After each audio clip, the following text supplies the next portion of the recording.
L'Éternel te bénisse, l'Éternel te bénisse et te garde, fasse lever la lumière de sa face sur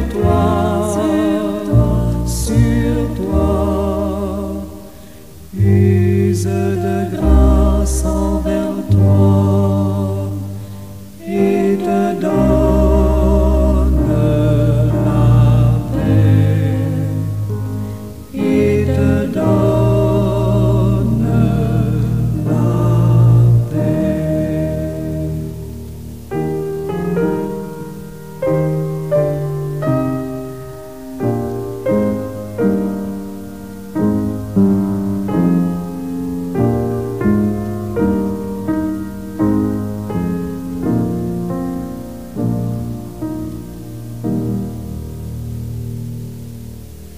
L'Éternel te bénisse, l'Éternel te bénisse et te garde, fasse lever la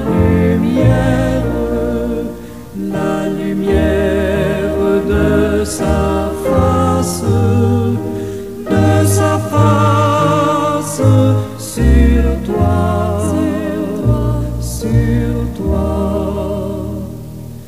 use de grâce envers toi et te donne la paix, et te donne la paix.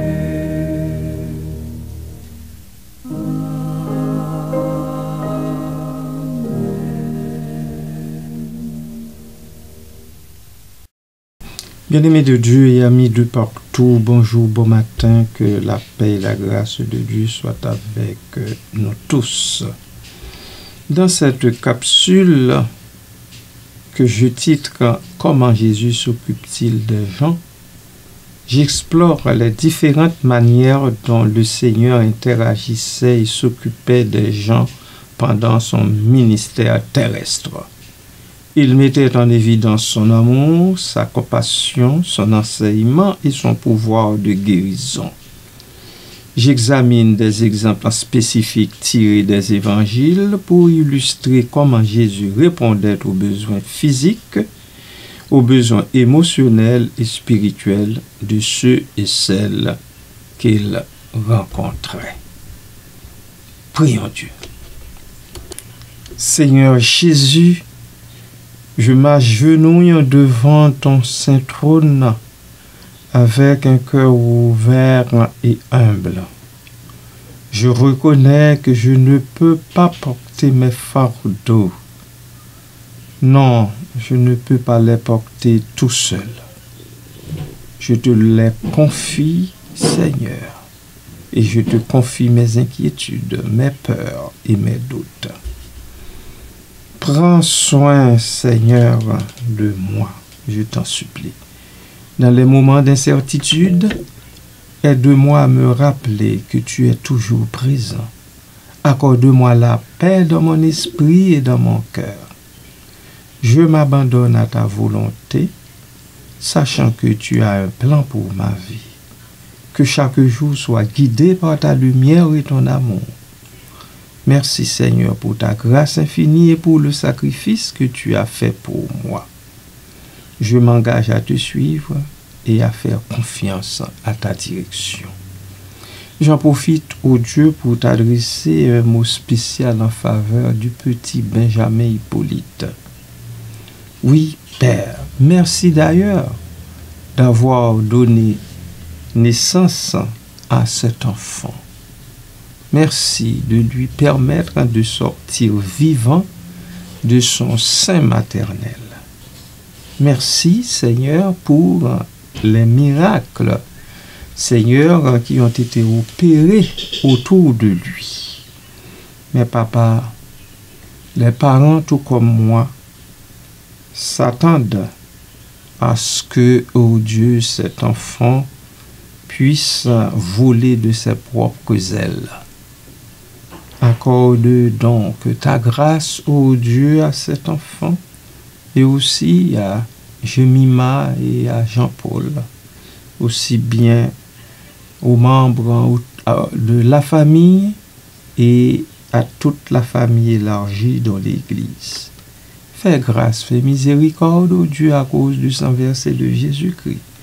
Et c'est en son nom tout-puissant que je te prie. Amen.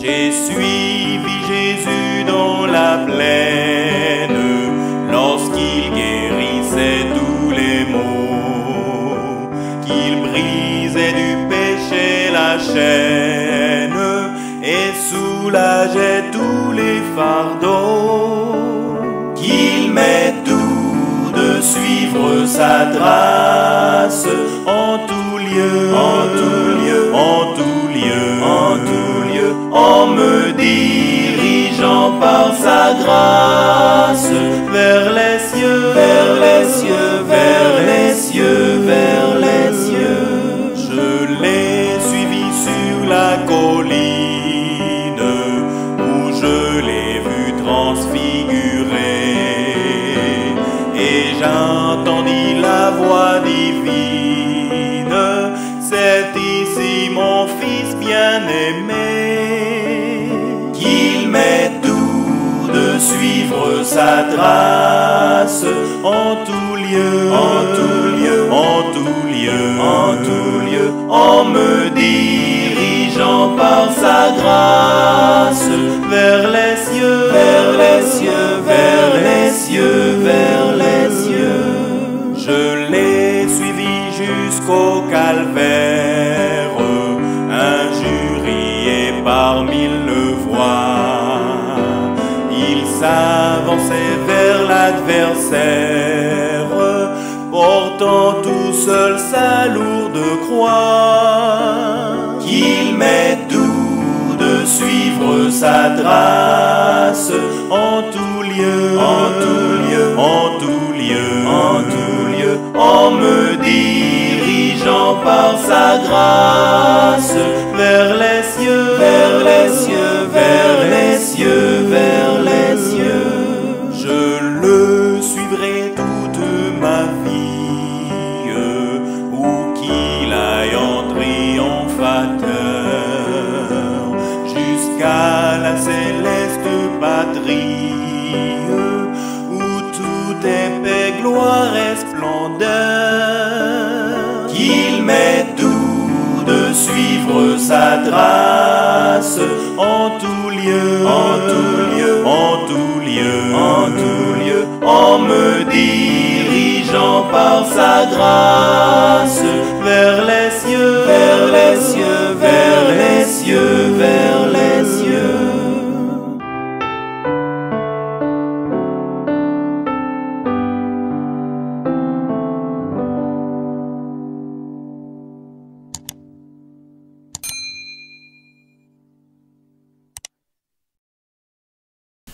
L'amour et la compassion comme fondement.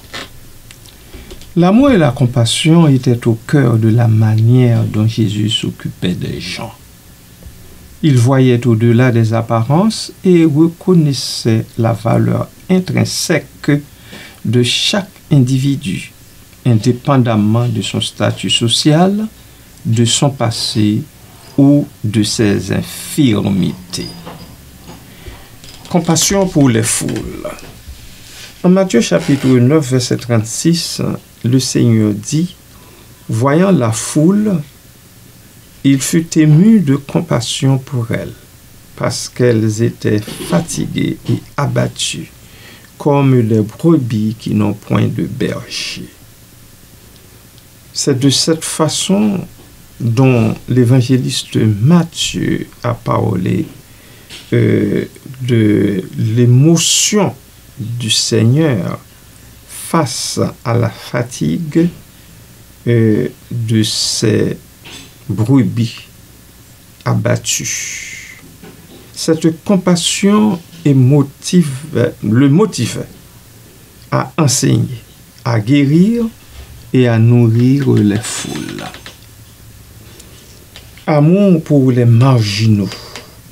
Oui, le Seigneur Jésus s'approchait des marginaux de la société d'alors, tels que les lépreux, les collecteurs d'impôts et les prostituées, avec amour et acceptation. Je veux dire, il s'approchait d'eux avec amour et acceptation. Il ne les jugeait pas, mais leur offrait une nouvelle chance et un chemin vers la rédemption. Amen.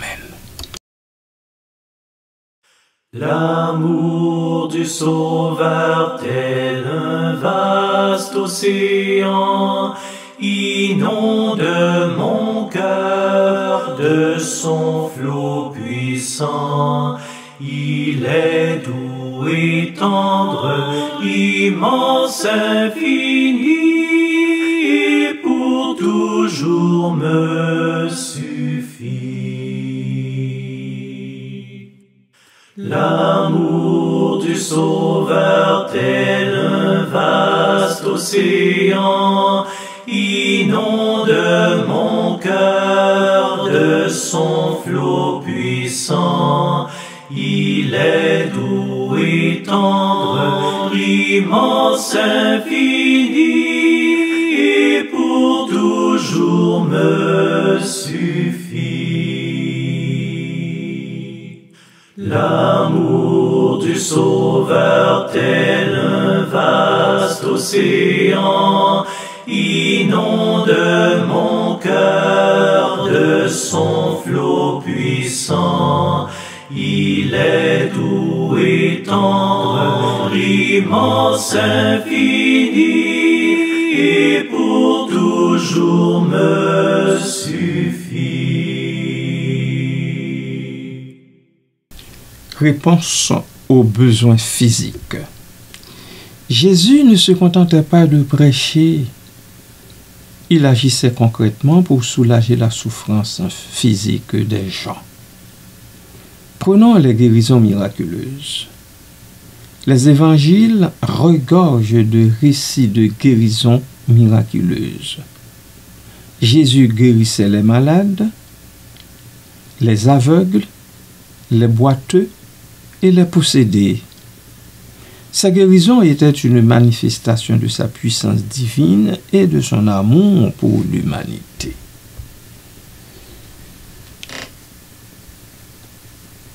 Il s'est affairé également à nourrir les affamés. Les miracles de la multiplication des pains et des poissons démontrent la capacité de Jésus à subvenir aux besoins physiques des gens, tout comme il subvenait aux besoins de nourriture, aux besoins de base, aux besoins de première nécessité.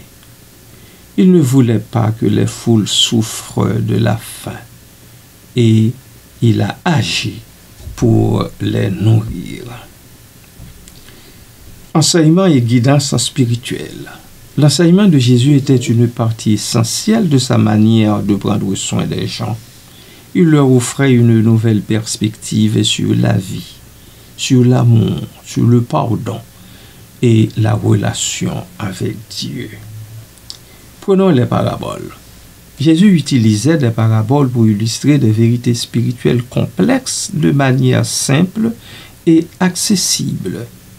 Ces histoires permettaient aux gens de comprendre les principes du royaume de Dieu et de les appliquer à leur propre vie.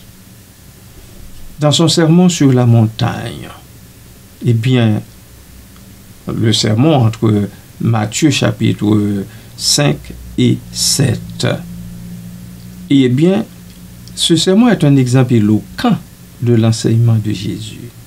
Il y pose les principes fondamentaux de la vie chrétienne, tels que l'amour des ennemis, la non-violence et la recherche de la justice. Amen.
Le pardon et la réconciliation.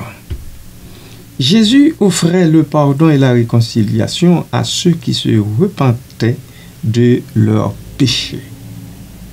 Il croyait dans la capacité de chacun à changer et à se tourner vers une vie meilleure. Prenons le cas de la femme adultère.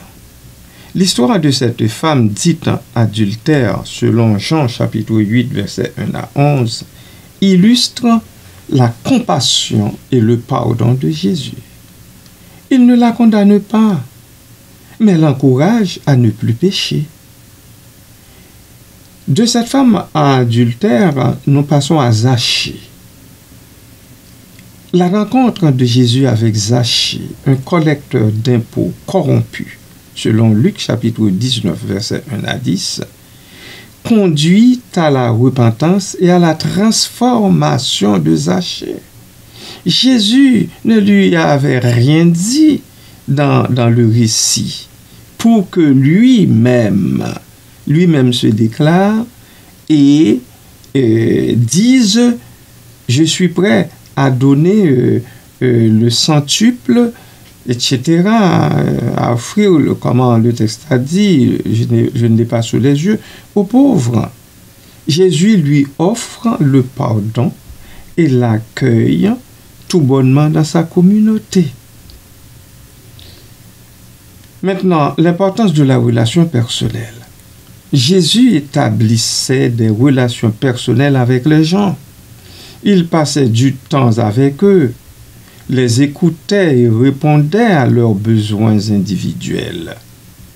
Ses disciples, Jésus a choisi 12 hommes et a passé beaucoup de temps avec eux, les formant et les préparant à poursuivre son œuvre après son départ. Marie et Marthe, ses amis. Jésus avait une relation spéciale avec ces femmes-là. Luc chapitre 10, versets 38 à 42. Il appréciait leur compagnie et leur offrait son enseignement et son soutien.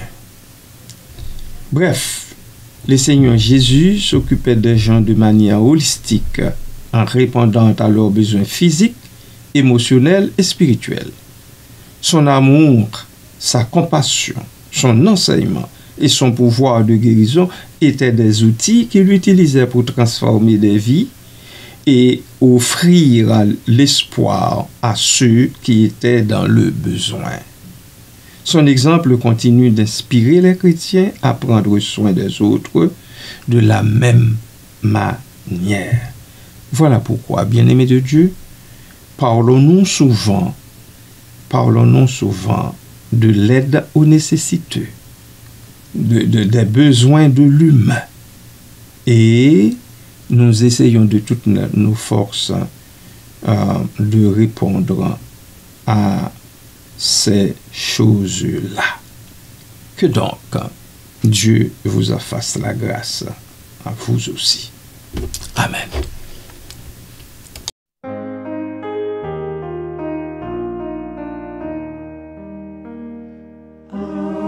Sublime et merveilleux de Jésus mon Sauveur, qui laissant la gloire des cieux, voulut pour moi pécheur souffrir et mourir sur la croix, lui Fils de Dieu et Roi des rois.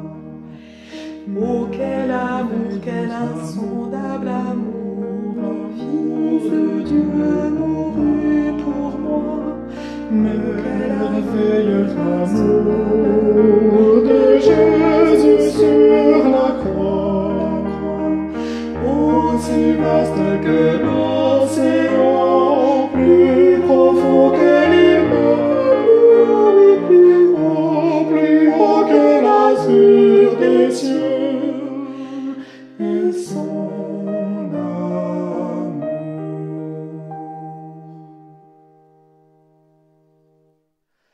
Amour sublime et merveilleux, sombre était mon chemin.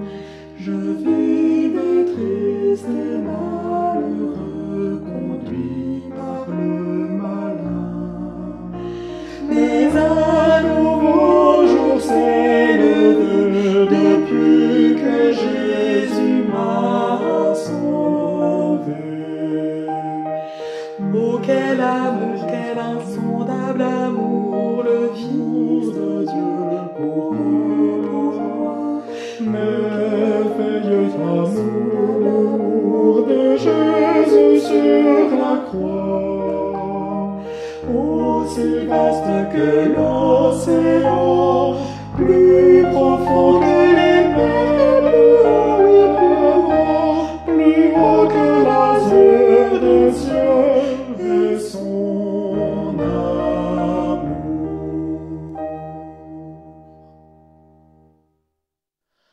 Amour sublime et merveilleux, Jésus m'a pardonné, et si depuis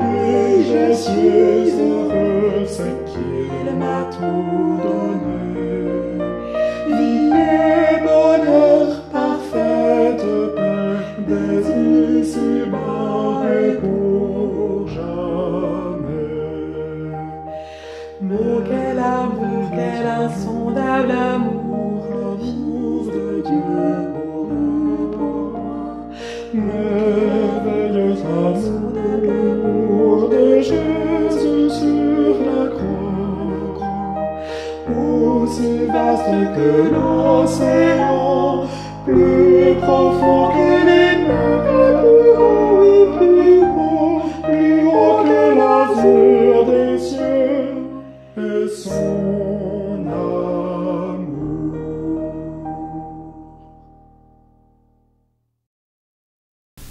Suivant la disposition de votre cœur, je vous invite, bien-aimés de Dieu, à vous joindre à moi dans cette prière et même peut-être à répéter les phrases que je vais lire. Seigneur Jésus, mon bien-aimé, aujourd'hui, je me jette à genoux devant toi avec un cœur rempli de reconnaissance. Je veux te dire merci Seigneur de veiller sur moi chaque jour, de me porter dans tes bras quand je suis faible et de marcher à mes côtés dans chaque épreuve comme dans chaque joie. Tu connais mes peurs avant que je les prononce. Tu essuies mes larmes avant qu'elles ne coulent. Et tu combles mes besoins avant même que je te les demande, que je te les présente. Comment te remercier assez pour tant d'amour? Je ne saurais le faire. Merci Seigneur pour ta fidélité, même quand je doute. Merci Seigneur pour ta patience quand je m'égare. Merci Seigneur pour ta lumière qui dissipe mes ténèbres.